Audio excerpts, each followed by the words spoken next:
북한이 NLL을 합법적 명분도 없는 유령선이라고 주장하며 자신들이 인정하는 해상 국경선을 침범할 시에는 무력 도발로 간주하겠다고 공언했습니다.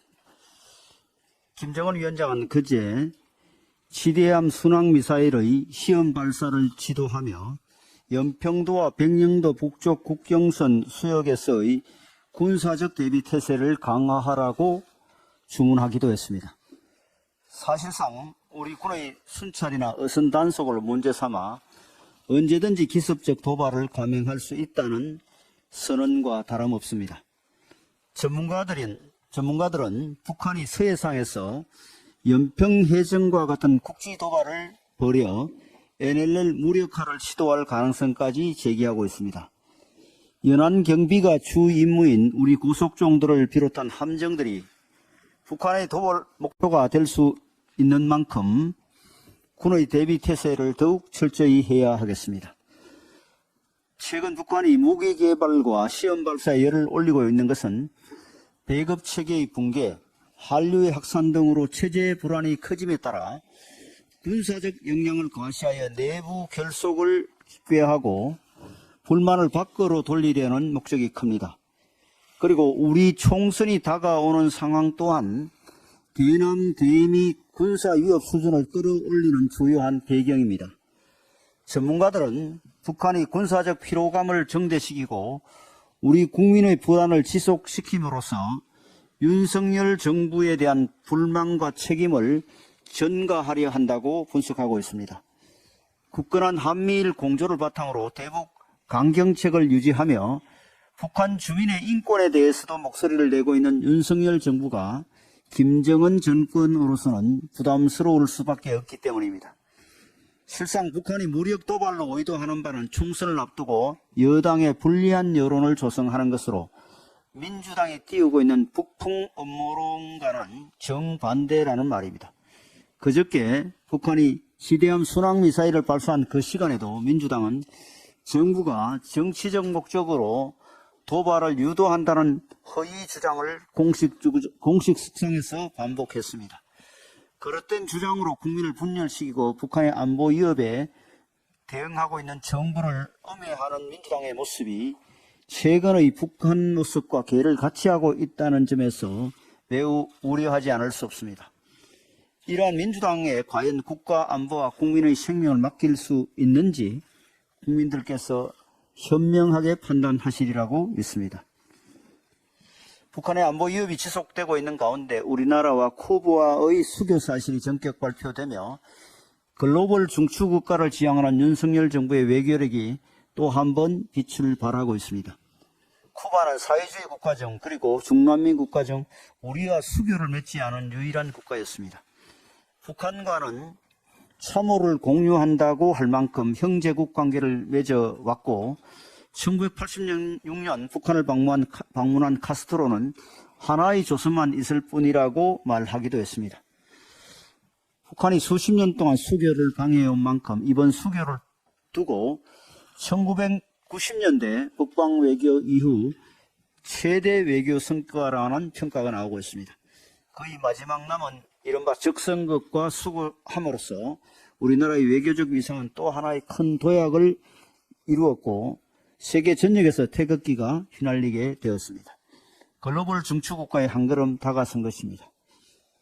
또한 쿠바는 경제적으로는 빈곤하지만 매력적인 역사와 문화, 자연을 가진 나라로서 국제사회에서는 경제적 실력 이상의 중요한 나라로 인식되고 있습니다. 앞으로 양국 간의 교류 협력과 우리 기업의 쿠바 진출이 더욱 기대되는 이유입니다.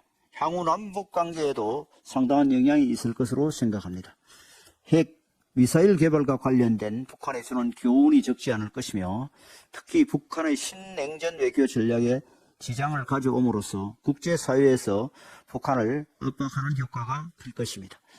우리나라가 우크라이나 재건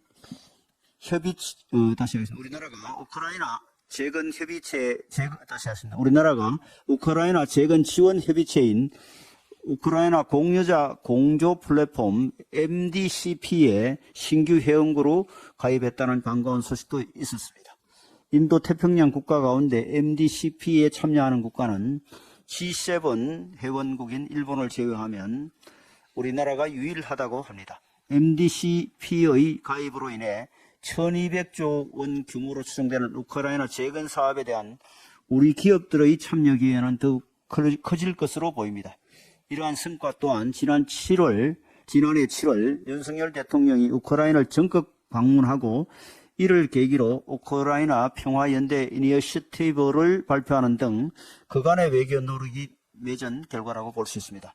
윤석열 정부의 외교와 대통령 순방을 두고 민주당은 사사건건 트집을 잡고 폄훼해 왔습니다. 하지만 글로벌 중추국가를 향해 성큼성큼 다가가고 있는 대한민국의 달라진 위상은 이미 국민들께서 체감하고 계십니다. 윤석열 정부와 국민의힘은 국격과 국익을 높이는 외교 노력으로 자랑스러운 대한민국을 만드는 데 최선을 다하겠습니다. 예비군 훈련에 참여한 학생의 학습권을 보장하고 출석이나 성적 처리 등에서 불이익을 받지 않도록 하는 고등교육법 시행령이 지난 화요일 국무회의에서 통과되었습니다. 대단히 반가운 소식입니다.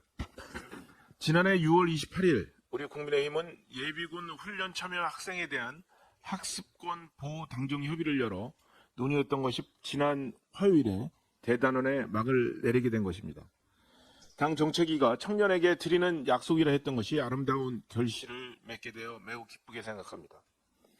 물론 현행 예비군법에 학생 예비군에 대해 불리한 처우를 하지 못하도록 하는 규정이 있기는 합니다만 지난해 당정에서도 지적한 바와 같이 실제 학교 현장에서 제대로 지켜지지 않아 학생들이 불이익을 받는 경우가 있었습니다.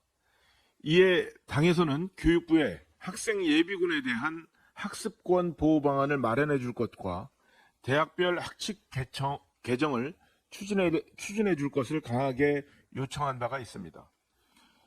당정 개최 이후 개별 대학들의 학칙 개정은 지난해 말까지 완료가 되었고 활용점정으로 최근 고등교육법 시행령까지 개정이 되었습니다.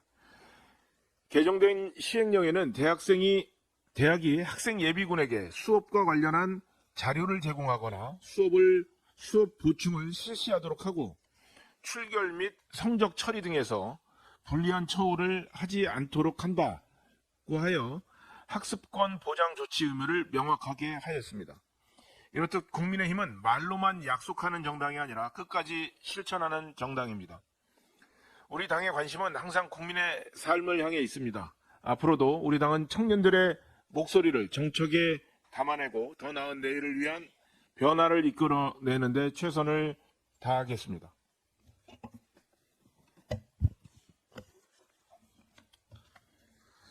민주당 이재명 대표가 준연동형 비례제의 유지를 결정하고 추인한 지 불과 열흘 만에 제22대 국회가 범죄자들의 도피처로 전락할 수 있다는 우려의 목소리가 나오고 있습니다.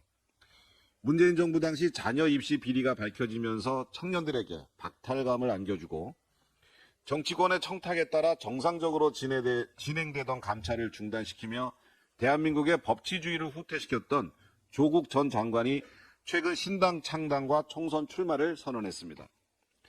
또한 전당대회 돈봉투 사건으로 구속된 송영길 전 민주당 대표도 옥중에서 신당 창당을 선언하는 등 국민들의 눈높이와 맞지 않는 행태가 만연하고 있습니다. 조국 전 장관이 창당과 출마를 선언한 이후 과거 조국 수호라는 팻말을 손에 들며 조국 전 장관을 지키는 데 앞장섰던 민주당은 총선 표 계산에 급급해 이제는 조국 신당과 선을 긋는 모양새를 취하는 모순적인 행태를 보이고 있습니다. 반면 조국 전 장관은 선거에서 민주당과 비례 지역구 연합도 가능하다는 입장을 보여 국민들을 혼란에 빠뜨리고 있습니다. 지난 총선 당시 급조된 열린민주당이 결국 민주당과 합당한 전례가 있는 만큼 조국 신당이 국회에 입성하면 과거 사례처럼 다시 연대할 가능성을 배제할 수가 없습니다. 이처럼 범죄 혐의가 밝혀져 구속되었거나 재판을 받고 있는 인물들이 신당을 창당하는 웃지 못할 행태들은 모두 민주당이 유지를 결정한 준연동형 비례대표제 때문에 발생한 것입니다. 지난 선거에서 정치공학적이고 민의를 전혀 반영하지 못하는 준연동형 비례대표제의 폐해로 많은 국민들이 피해를 봤습니다. 그렇기에 우리 국민의힘은 민의를 정확히 반영하고 정당의 정책과 비전을 바탕으로 공정한 경쟁을 할 수 있는 병립형 비례대표제의 복원을 민주당에 줄기차게 요청해 왔던 것입니다. 민주당은 준연동형 비례제 유지 결정으로 인해 발생하고 있는 폐해들에 대해 국민 앞에 머리 숙여 사죄해야 할 것입니다. 먼저 하십시오. 이쪽부터.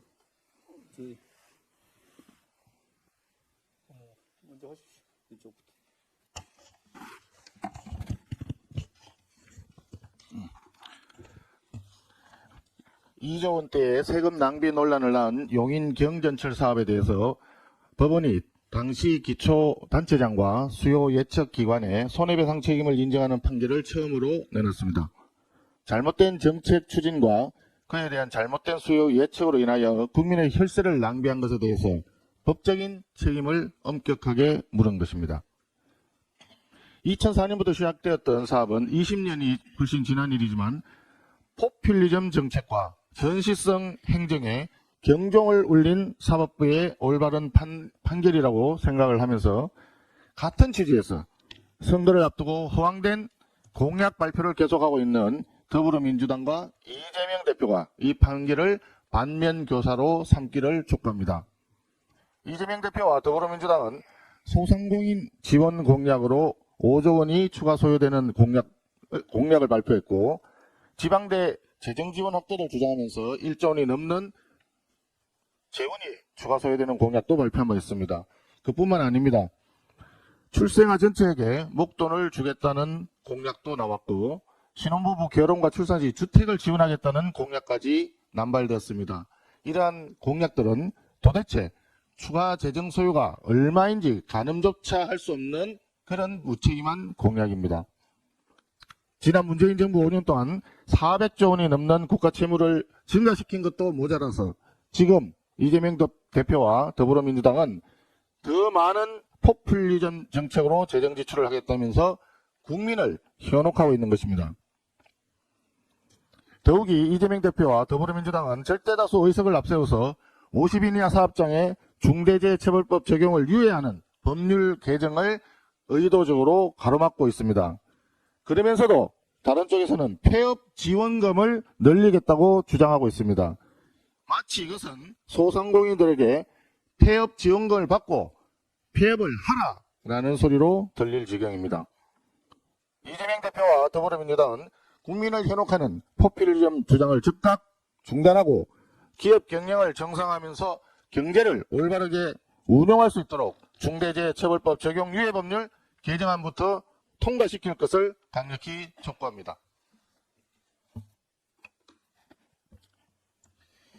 윤석열 정부가 공산 국가들 중 북한의 마지막 지탱점이었던 쿠바와 수교를 맺었다는 소식을 전달받는 순간 김정은의 눈앞에 아찔했을 것입니다. 김정은은 집권 후 쿠바 대통령을 평양에 특별히 초청해 쿠바와의 관계에 특별히 품을 들여왔습니다. 그런데 북한에서 연중 가장 큰 축제로 세고 있는 김정일의 생일인 바로 오늘 2월 16일 소위 광명성절 직전에 쿠바 한 대 뒤통수를 맞은 격이 되었으니 굳이 설명하지 않아도 그 광경이 눈에 선합니다. 오늘 김정은이 김일성, 김정일이 시신이 있는 금수한 태양궁전을 참배하면서 무엇이라고 말했을지가 궁금합니다. 외교관 출신인 저는 이번 수교 과정에서 보였던 윤석열 정부의 고도의 외교술과 김정일의 생일을 앞두고 수교 소식을 터뜨린 그 절묘한 타이밍에 대해서 높이 평가하고 싶습니다. 세월이 흘러 이번 수교 협상과 관련된 내부 외교 문서가 공개되면 더욱 명백해지겠지만 지금까지 공개된 자료들만 하나로 엮어봐도 이번 수교 과정은 하나의 첩보작전 드라마를 방불케 합니다. 정말 은밀하고 치밀했고 그리고 위대했습니다. 윤석열 정부는 집권하자마자 지난 2년 동안 쿠바와 지속적으로 물밑 작업을 진행해 왔다고 합니다. 지금으로부터 바로 2주 전인 지난 1월 31일 쿠바 측이 코로나 기간 비워놨던 평양 주재 쿠바 대사 자리에 신임 대사를 급파하여 신임장을 제정하고 평양 언론들이 북한의 반미 전선이 더욱 공고해진다고 여론전을 펼 때까지만 해도 한국과 쿠바가 수교 협상의 마지막 과정에 진입했을 줄은 그 누구도 꿈에도 상상할 수 없었습니다. 우리 통일부도 주북 쿠바 대사의 신임장 봉정에 대해 서방 외교관들과 코로나19로 철수했던 국제기구 직원들이 북한으로 들어가고 있지 못하지만 중국, 몽골, 쿠바 등 국가들은 북한에 입국을 하고 있다면서 북한이 외교관계 정상화 과정에서 반미 노선 국가들과 과거 사회주의 전통 우호국을 우선으로 외교관계를 복원하고 있다고 평가함으로써 누구도 전혀 눈치채지 못하게 하였습니다. 지금 와서 돌이켜보니 쿠바 정부가 중국, 몽골 다음으로 평양의 대사를 급파한 것도 한국과 쿠바 간의 수교 소식을 북한에 공식 통보할 사전 준비 과정의 일환이지 않았는가 생각되며 주북 쿠바 대사의 첫 외교 공식 활동이 한국과 쿠바 간의 수교 결정 통보였을 것입니다. 시점상 돌이켜보면 지난 13일 우리 국무회의에서 수교안이 국비밀리에 통과되는 순간 평양에서는 주북 쿠바 대사가 북한 측에 쿠바 정부의 수교 결정을 사전에 통보했을 것으로 추측됩니다. 아마 북한 지도부가 발칵 뒤집혀졌을 것이고 김정은이 이게 무슨 소리냐고 화들짝 놀랐을 것입니다. 어제 김여정이 한국과 쿠바의 수교에 대한 맞불 작전으로 기시다 일본 총리의 평양 초청 카드를 급히 던졌지만 누가 봐도 한국과 쿠바의 수교 소식이 몰고 올 파장을 돕는 데는 역부족입니다. 오늘 김정은이 김정일의 생일을 어떻게 보내는지 지켜봐야 하겠지만 아마 러시아에 무기를 팔아 벌어들인 외화로 구입한 외국산 고급 술과 러시아산 캐비어 등이 한국과 쿠바의 수교 소식 때문에 목구멍으로 넘어가지 못할 겁니다. 윤석열 정부가 이뤄낸 대한민국과 쿠바 간의 수교는 노태우 정부 시기 실현한 한국과 중국, 한국과 소련 수교의 복음과는 역사적 사변으로 역사에 기록될 것입니다. 원내부대표 정경희 의원입니다. 더불어민주당이 국민들은 산식을 알 필요가 없다며 밀어붙인 준연동형 비례제 하에서 위성정당을 창당하겠다더니 이를 추진하기 위한 선거연합에 창원 간첩단 사건 연루단체를 포함시킨 충격적인 사실이 밝혀졌습니다. 창원 간첩단 자칭 자주통일민중전위는 김일성, 김정일주의와 주체사상을 지도 이념으로 삼고 북한의 대남 혁명 전략 완수를 목표로 삼아 비밀리에 활동한 혐의로 현재 재판을 받고 있습니다. 자유민주연구원이 2021년에서 2022년 사이 북한의 지령문과 간첩단의 대북 보고문을 분석한 결과 창원 간첩단의 지역 하부망과 새끼 조직이 전국에 걸쳐 무려 68개나 된다는 사실이 확인된 바 있습니다. 북한이 이 간첩단에 내려보낸 지령문에는 각지의 농민회들을 발동하여 농민들의 요구와 이해관계를 반영한 생존권 사수투쟁과 함께 윤석열 패거리들의 매국 배족 행위를 폭로규탄하는 반보수투쟁을 지역별 특성에 맞게 방법 있게 조직 전개하여 광범위한 농민들을 의식화하고 전농의 사회적 영향력을 부단히 높여나가라. 충남 도연맹 지도부를 확고히 장악한 데 기초하여 당진, 천안, 보령 농민회로 역량을 확산시켜 나가라. 김땡땡 회장을 충북도 연맹 의장으로 출마시키기 위한 내적 사업도 계획적으로 진행하며 강원 오땡땡을 당선시키기 위한 사업을 적극 추진하여 춘천, 정선, 철원 등에서 지도력을 장악하라.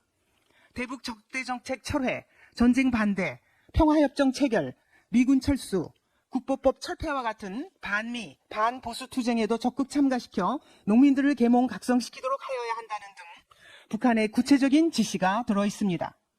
이러한 북한의 지령문을 받은 뒤 창원 간첩단이 보낸 대북 보고문에는 총 회장님, 여기서 총 회장님은 북한의 김정은을 지칭하는 것입니다.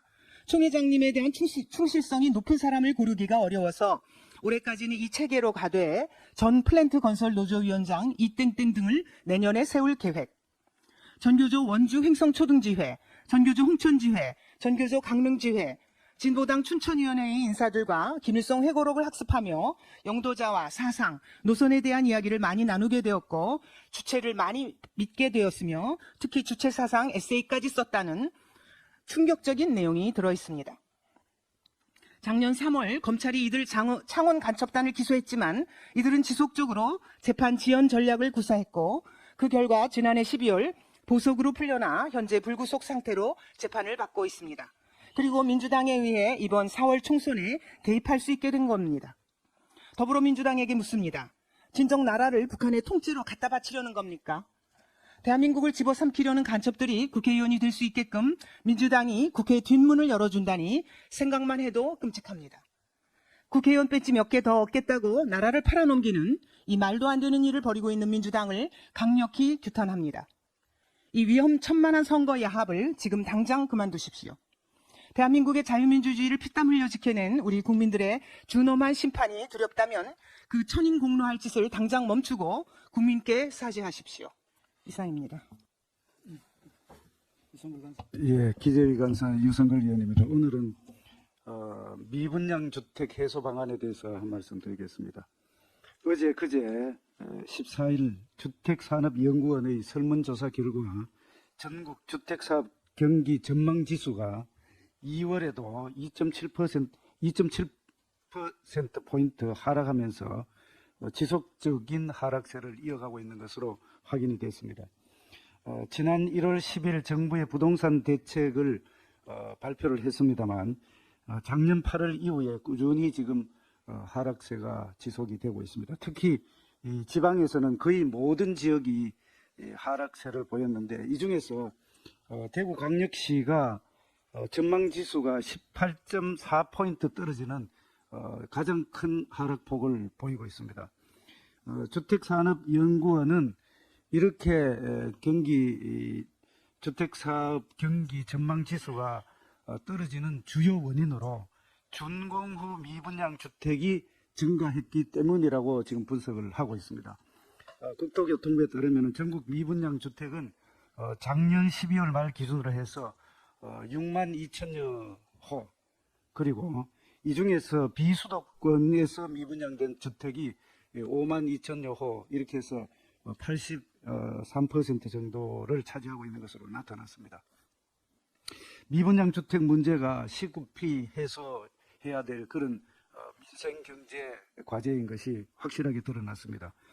저는 그래서 지난 2월 2일 본의원이 기존의 1주택자도 법 시행 1년 이내에 비수도권 지역의 준공후 미분양 주택을 취득하는 경우에는 1세대 1주택으로 간주할 수 있는 조세특례 제한법 일부 개정 법률안을 대표 발의한 바가 있습니다.